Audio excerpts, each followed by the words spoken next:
corporate players into this coaching circuit, there will definitely be consolidation, formalization and more organization of the coaching sector. As of today, the coaching sector remains fairly unregulated, unorganized, and there is a fair element of an informal sector playing out in the coaching sector also.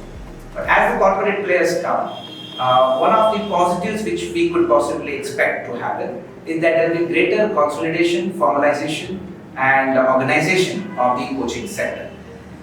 Secondly, there would be better ethics, systems, and of course professionalism, which will also be accompanied by that in the sector. However, one has to understand that many of these players have had their exposure and success in the online segments, and online coaching and offline coaching are two different universes in two different worlds. Based on the feedback of so many students and parents, especially the last 3 to 4 months after the 2 years of pandemic, what we have concluded as teachers in our academy is that offline teaching is the only way.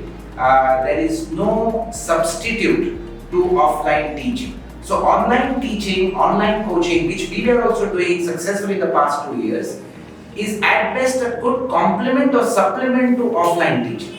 It is not a substitute or a replacement of that.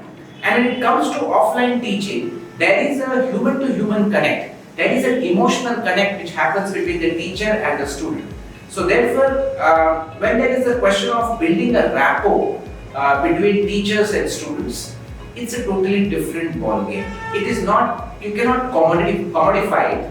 You cannot just package it as a product and sell it to masses. It won't happen like that. Or it cannot be just automated and it can be systemized and put across. You need a lot of counseling, a lot of human-to-human connect, a lot of working at the level of the student's mind and the psychology of the student as well as at the parent. So this is one of the interesting aspects or nuances of the coaching sector is here the customer is the parent, but the consumer is the student. And this requires a totally different dynamic and a totally different approach to facing it. But of course, corporates who have been successful in a wide range of businesses definitely would also get a lot of traction when they come into this particular sector, and this will eventually lead to better services eventually coming to the students. As far as the financial repercussions of this kind of a stuff, it will lead to mergers and acquisitions, it will lead to bigger players buying out smaller players.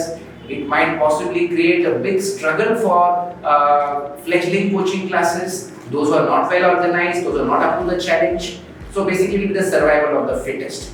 And then what as the government, as a watchdog, as a regulator would do in this kind of a circumstances would be something to watch out for and to look at for. So maybe new regulatory laws, new kind of rules may have to be framed to ensure that everybody survives and thrives, and ultimately the student and the parent become the ultimate beneficiaries. So this is going to be a phase of some transition in the next 2 to 3 years, and as the market churns, as the sector churns, so hopefully the Amrit will eventually emerge after the initial kind of